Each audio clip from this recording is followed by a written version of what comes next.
Welcome to Pagan Coffee Talk. If you enjoy our content, please consider donating and following our socials. Now, here are your hosts, Lady Alba and Lord Knight. Okay, so in all your years of practicing Lord Knight, yes, how many house blessings have you been asked to perform? not counting my own. Yeah. Okay, maybe about a handful, maybe about 5 Yeah. or so. And of those, how many of them were because someone believed there was something evil, supernatural, haunted in their home? At least 2. At least 2, yeah.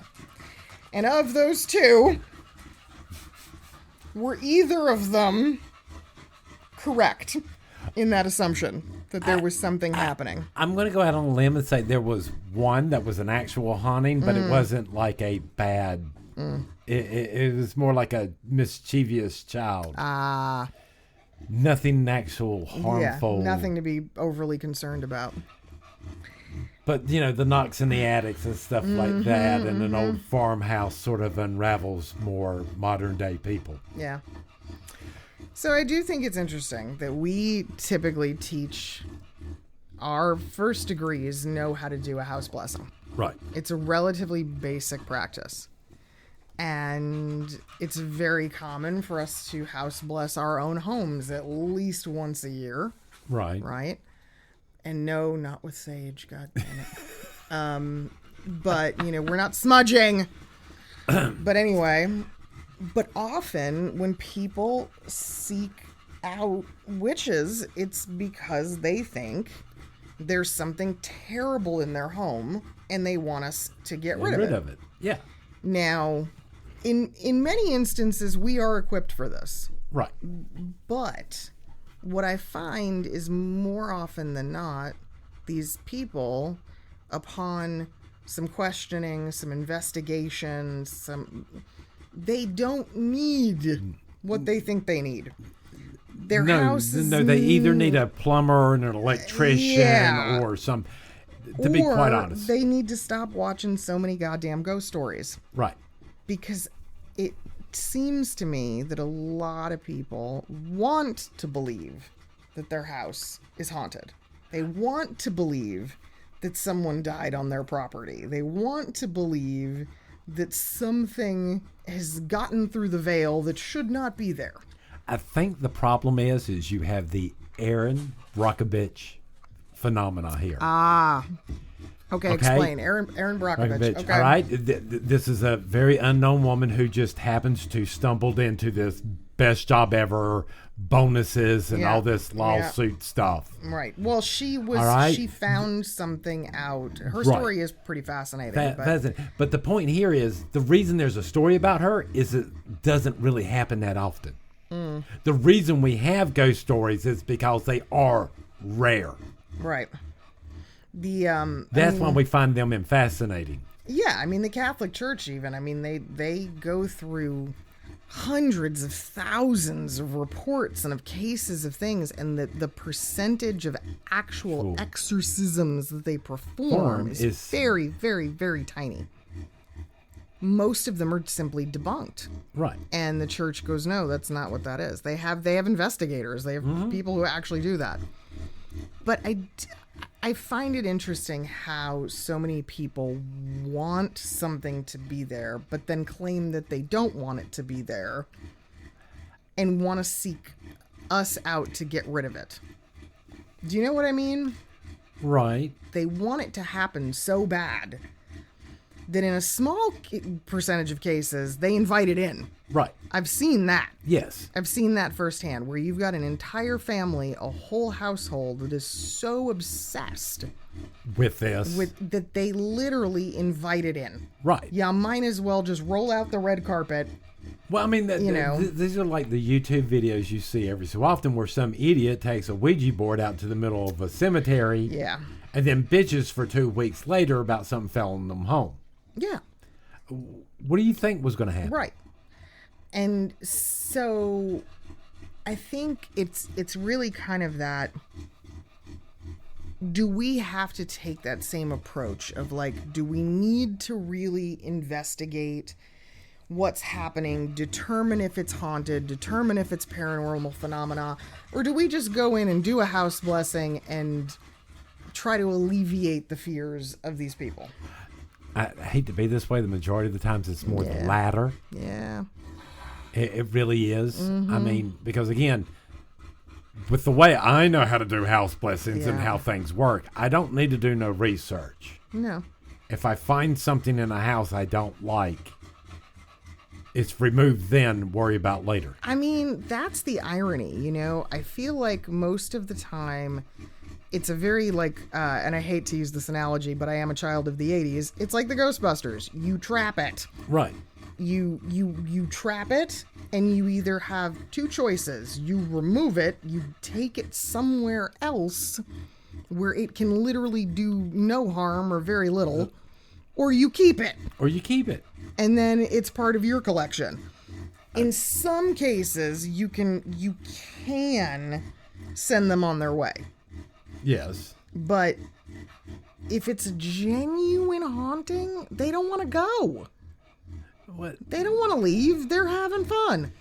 well, again, and then you still have the problems of, and watching these shows and stuff like this, there's no way to tell the difference on a spiritual or a technological level, the difference between an echo, an actual haunting, an echo, and a thought form that was accidentally left behind.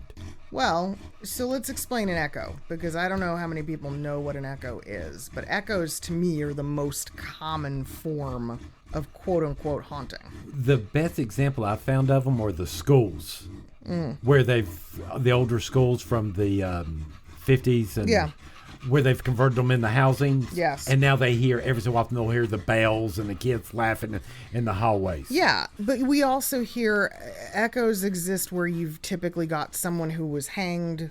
You have them in certain cases of suicide. I mean, usually it is simply a rip in time where something is on a loop. Right. And there's no actual... No, there's nothing there. It's just a loop of a past event. It's like a scar of energy laid on top of that keeps on repeating over and over again. Yes, and usually I think it's because of the amount of emotional energy that was expelled around it, during it, you know, whatever the case might be. What was going on at the time? It's intense. And yeah, like, well, what you're saying, like, okay, if you have a school, you know, it's been converted into house. I mean, come on, day in and day out, you got kids running in the hallways, you got the bells, you got the announcements, you got kids starting puberty and emotions going all sorts of age. You got energy going all over the place. Everywhere. So yeah, it can get stuck. Right. That's fine. But those things, other than the fact that they're creepy. They don't do anything. No. They don't harm anyone. They don't have any impact. As a matter of fact, they can't see you. They can't interact with you. Nothing. If anything, it's more annoying to us because it's like that stereo that's a little too loud in the apartment. Yeah, and I'm like, door. Would you please shut up? Yes. Would you please stop it? Yeah, because you're distracting and you're annoying. Exactly. But I've tried. I mean, like, if you try to talk to them, oh God, there's nothing. There's nothing there. So that's an echo. Right. And echoes are very common. And then we have, what was the other one you said? Thought forms. Okay, so thought forms. So let's explain thought forms. Thought forms. Yeah. Thought forms is literally your own thoughts manifesting in a different form to do a pre-programmed task. Pre-programmed task. Explain.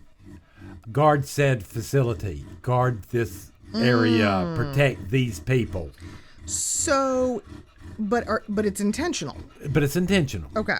So a thought form for a lot of us is a house guardian. Right. Or a dragon. Right. Or a pet, or it's usually large not supernatural is the wrong word. It's usually a large mythical creature. It's something you would associate with protection. And Yeah. And, sometimes you let it follow your kids or, yeah. But the thought forms, we feed them. We feed them, yes. We do it on purpose. We interact with them. It was very, this has been going on for years. People call them homers because they're the home. Yeah. Exactly. Spirit. Yeah. So you have a homer. They're fine. As long as your mental state is where it needs to be, then they're doing their thing. I've, had house guardians that annoy my dogs. Because, they get a little too rambunctious. And, when they're a little bit more intelligent than an echo, they're not like an actual disembodied soul. No. There is some intelligence behind them, but their intelligence is nothing more than like a dog. Yes. Or a little bit higher than a dog. But it's in that category. That's why I say pet. Yeah. In Jewish mythology, the closest thing you've got is a golem, right? It was the clay man. You put the scroll in its mouth, and it came to life, and its only purpose was to fulfill what was on the scroll. But it's a lump of clay, literally. It has no thoughts of its own. That's it. That's it. And it's pretty much what they are, and we still use them today. Now, an actual ghost is an actual soul, a disembodied soul, still stuck in this world. Right. It's a trapped spirit, and the belief is if they are trapped for long enough and they are displeased, that soul will morph, transform, level up into a poltergeist or a more benevolent spirit. Personally, I think they just start doing things to get emotional energy to survive. They're children. Yes. They're like children. They just do things to get attention because, that's what keeps them going. Right. On the other hand, there are, there's the occasional thing. I'm going to go with that word, that's not supposed to be here. No. It's from somewhere else. It is literally not supposed to be here. And here's the way I look at it. Most of those entities, I don't feel like they're out to hurt people. I don't feel like they're actually out to do harm and damage. I liken it to ourselves. If we woke up and found ourselves in a different dimension that we don't belong in, we're a bull in a china shop. Right. Not for any other reason than we don't even know how the rules work here. Right. You're in panic mode, doing whatever you have to. Trying to get the hell out. Yeah. One day you woke up on Mars. Right. You don't have a clue. And for all we know, in their world, there's no gravity. Right. They don't understand. So everything is chaos. And I think that's a lot of what happens when people are like, oh my God, Well, and then you normally wind up with some idiot sitting there poking some unfortunate spirit going, oh, here, let's do Ouija board. Let's do that. Yeah. Let's just irritate you. Even. You're already out of your place. So then you're going to get bitch slapped. It's going to happen. But again, this is how it normally goes. Yeah. I also see, and again, this is a lot of modern, I feel like everybody's like, I have a Wendigo in my backyard, or I have a, skinwalker, or this, or that, or, a boo hag. And I'm like, stop it. Just stop it. Why? Why does every walk in the woods have to result, right? In some fairies and mystical. Yes. Why? Why? I don't understand it. I have been alive for 45 years. I can count on one hand the number of times I have encountered anything that even remotely weirds me out like that. And it weirded me out enough that I'm like, I'm not stopping. I'm not going to interact with you. I'm not. No, you go your way. I'm going my way. I have nothing to say to you. All right. I do not have the energy or the effort right now to deal with you. No, and I will tell you one that's really funny, and because it will always stick with me. It was a section of highway. I was driving from here to New Orleans, and it was a section of highway in Mississippi that, so help me, I was like, this is the creepiest place on earth. It was a death highway, and it was the amount of roadkill, right? And dead animal. I was like, this is not normal. I was like, I get that there's a lot of critters out here, and we're kind of in the middle of nowhere, but I was like, this is excessive. And I just remember being icked out. And I was like, I would not get out of the car if you paid me $1 million. I want to get through this and out of here as fast as I can. And literally, when we were out of whatever county it was, fine. I was like, okay, that was weird. I can't say nothing. I still want to go try to sleep in the side of the devil's circle to see if I wind up on the outside. Oh, you're funny. You're funny. See, and I'm always just like, I see a crossroad and I giggle because I'm like, let's get out and play in the crossroads. But I don't know. I think that too many people, they want to have something supernatural in their life. And we're back to this whole entire concept. Everybody wants to be special. Yeah. And I hate to bust bubbles, but I mean, there's just not that much of that. And I feel like unless you really are psychic, unless you have that gift and it's strong, right? You probably aren't encountering much of anything. Yeah. No. Your best case scenario is, your electrical's putting off a little bit more of a field. Magnetic field making you feel awkward. Yeah, or honestly, I've seen this too. Your circle's a little lopsided. Yeah. Mm-hmm. If your circle's a little wonky, if the energies aren't quite flowing the way they should, make sure you don't have an oblong. Seriously, because that could cause a disruption because the balance is off. That'll make things feel weird. Yeah, if you think about it this way, it's kind of like, trying to drive your car with an unbalanced tire. Yeah. Oh, yeah, that's a good one. It's never going to go well. No, it's not.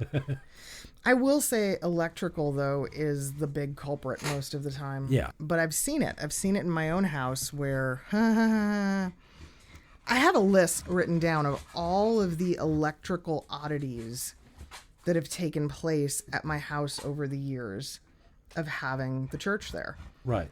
And I can always pinpoint. I can always be like, this is not like, I remember being on the phone with customer service with my alarm company and they were like, yeah, this is really strange. Like the keypad is I'm like, you need to send me a new keypad. And they're like, no, we're going to try to walk you. You need to send me a new keypad. I'm like, I'm telling you, this thing's toasted. And sure enough, but again, circle gives off a shit load of energy and it's powerful. And then what does it do? It dissipates. It dissipates within the dwelling, the ground, the area. Well, again, it's that agrarian field building up in the house. And I go, oh shit. Yeah. So anytime there's an electronic that craps out or, I'm always the first one to be like, what day is it? When did we have ritual last? God damn it. Because that's usually it. I think we're going to have a problem in the future because the more delicate the electronics get, the more sensitive they get. I'm worried about Wi-Fi. Wi-Fi and Bluetooth are the ones. Bluetooth especially, it's not stable. No. As a tech. And so Bluetooth, there's a lot of bleed, there's a lot of overlap, there's a lot of feedback, interference. Yeah. And I think that interference is going to get worse.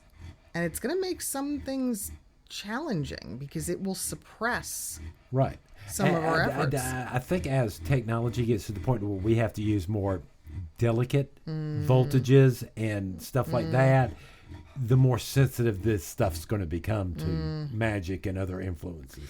Hey, all I know is our elders were analog as fuck, and I don't think in all cases that was because that was the only thing available. It was a choice that they made. I can see that. Yeah, like Lord Min was as analog as it gets, even though he was still around. Cell phones were here. Yeah. Like, we had the tech. It was around. But it just is so prone. I mean, don't get me Going started. on the Lord Min, fritz. let's get you started. Lord Min and the whole everything had to be brushed. You didn't roll nothing. Yeah, you painted a house with a brush. What? But that's, yeah, I can see where that's going to continue. And then, Yeah. you know, there's also the thing that we see a lot now is, but this again goes back less about the hauntings and the house blessings and more about just energy work. We're all trying to get out into nature. We're all trying to connect. We're all trying to disconnect from the technology, but it's unavoidable at this point. You know, you go to a public park, there's Wi-Fi. Yes. You go to, I mean, you got OnStar everywhere. yeah, you go to campgrounds. And what's the thing Elon has? Where is the Starlink? Oh God, I don't even know. I don't even follow that. I'm like, yeah, okay. Because again, how many annoying pagans have I seen do this whole entire? Hey, I'm doing Wi-Fi on the middle of a hill out in the middle of nowhere. But that's what I'm saying. Like, we are so, as a world, right, a planet, we are so plugged in. Everything is so wired and connected. We can't be blind to that and think, well, oh, okay, I'm out in the middle of the forest. Are you really? Do you have a cell phone signal? You're not disconnected from the world. You're not disconnected. Yeah. But, and even still, even if you didn't have Wi-Fi, that damn phone can still track you.